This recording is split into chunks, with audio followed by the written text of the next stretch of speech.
Okay, good day to all science students. In this video lesson, we are going to discuss now the Science 9 Term 1 Week 6 under the parallel circuit, advantages of parallel circuit. Objectives: explain the advantages of parallel circuit connection, demonstrate interest in understanding electrical systems, and construct a correct parallel circuit diagram based on the given situation, showing proper arrangement of branches and components. Okay, power path game. Materials: teacher may prepare 3 chairs, 3 small cards labeled path A, B, and C. Picture or drawing of battery and bulbs, optional. Mechanics of the game: choose 4 to 6 volunteers from the class. Arrange 3 chairs in front of the classroom representing electric paths. Okay, one student is equivalent to electric current or the runner. Other students, obstacle representing bulbs or resistance. So the current student will start from the battery point. The student must choose any of these 3 paths to reach the bulb area. If one path is blocked by a broken bulb, teacher may remove one path. The student can still pass through the other path. These are the questions. What happened when one path was blocked? What do you think this activity represents in electricity? And why is having multiple paths important? Okay, Lisa and her classmates were staying inside their classroom after school for their science activity. When their teacher turned on the classroom lights, Lisa noticed that all the light bulbs on the ceiling turned on at the same time. Curious, she asked her teacher why all the lights were working even if they were not connected in a single straight wire. So the teacher explained that the classroom lighting system uses a parallel circuit. Each light bulb has its own path connected to the power source. Because of this, electricity can flow to each bulb independently.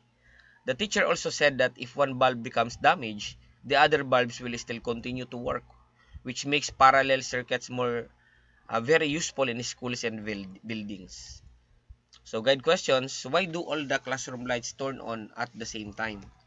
So because the lights are connected in a parallel circuit where each bulb has its own path for electricity. So what happens if one bulb is damaged? So the other bulbs will still work because electricity can flow through other branches.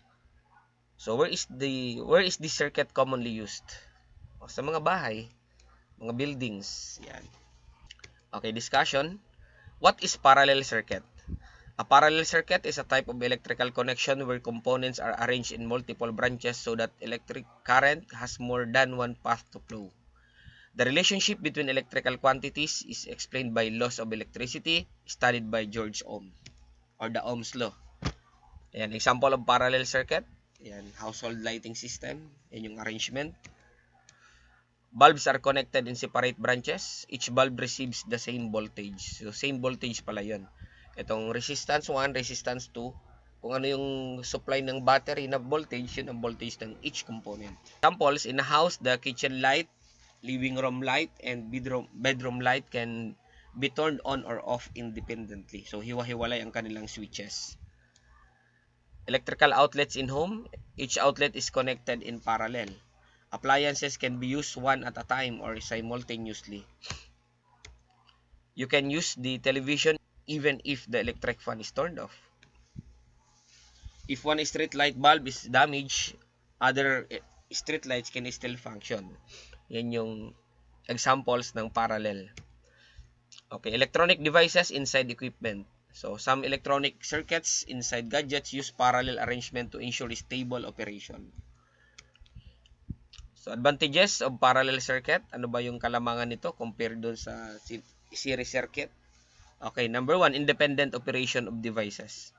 Each component can be controlled separately. Removing one device does not stop the others. Removing one Christmas light bulb does not turn off all bulbs. Okay, number 1 po yun ha, independent operation of devices. Number 2, advantage of parallel, same voltage across components. All branches receive equal voltage from the power source. If the battery supplies 9 volts, each branch receives 9 volts. Reliability of electrical system. Ayun. Less chance that the whole system will fail. So, in hospital lighting systems, parallel circuits are used for safety.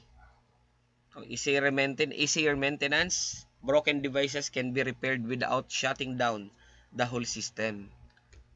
Suitable for multiple appliances. So parallel circuits are used when several electrical devices must operate at the same time. Example, we have refrigerator, television, electric fan, and can be used together. Okay, we have the situation analysis for situation number 1. 3 bulbs are connected in parallel to a 12-volt battery.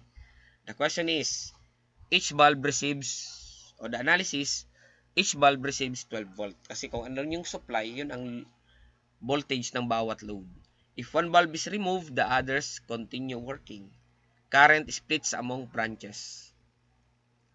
So, situation number 2, household wiring uses parallel circuits because people need to use different appliances independently. So, for safety reminder, do not touch exposed wires. Use insulated tools. Do not experiment with electricity without supervision. And for activity, individual, complete the parallel circuit situation. Number 1, instruction, study the situation below.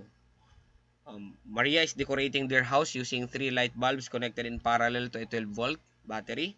One bulb was removed but the other bulbs are still working. So answer the following. Draw a diagram showing the parallel circuit described in the situation and identify and label the following in your drawing. So power source, 2 or 3 branches, loads, direction of current flow.